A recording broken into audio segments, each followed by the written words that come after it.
Maharashtra today 24 news, सत्य परिस्थितीचा सविस्तर आढावा। महानगरपालिका परिसरात संत गाडगेबाबांना जयंतीनिमित्त अभिवादन। भीम आर्मी, भारत एकता मिशन व सम्यक संकल्प संस्थेचा पुढाकार।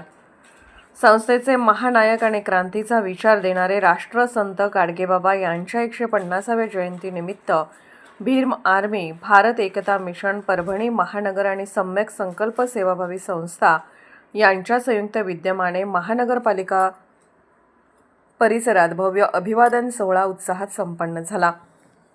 या सोहळ्याला प्रमुख अतिथी म्हणून परभणी महानगरपालिकेचे मुख्य अधिकारी माननीय करण गायकवाड, विशेष अतिथी म्हणून किरण गायकवाड, कोरोना योद्धा तथा सरपंच नांदगाव दिलीप जोंधळे, हिंगोली येथील बुद्ध विद्यार्थी वसतिगृहाचे अधीक्षक किरण मोरे, सत्यम दिव्यांग संघटना महाराष्ट्र राज्य अध्यक्ष संजय वाघमारे आणि कार्यक्रमाचे अध्यक्ष म्हणून भीम आर्मीचे महानगर अध्यक्ष चंद्रशेखर बनसोडे यांची प्रमुख उपस्थिती होती।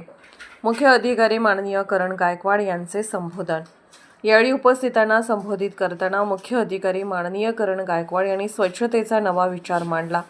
ते म्हणाले की गाडगेबाबांनी केवळ हातात झाडू घेऊन रस्ते झाडले नाही, तर माणसांच्या मनातील जातीवादाची आणि अंधश्रद्धेची घाण साफ केली।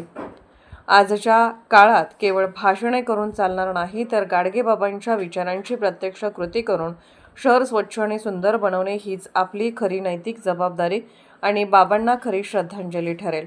कार्यक्रमाच्या अध्यक्ष भाषणात चंद्रशेखर बनसोडे यांनी समाजातील विषमता दूर करण्यासाठी गाडगेबाबांचे विचार अंगीकारण्याचे आवाहन केले।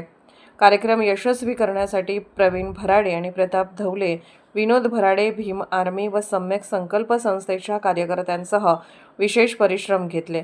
यावेळी मोठ्या संख्येने भीमसैनिक, संस्थेचे पदाधिकारी आणि नागरिक उपस्थित होते। महाराष्ट्र टुडे मराठीसाठी ब्युरो रिपोर्ट संतोष लोखंडे, परभणी।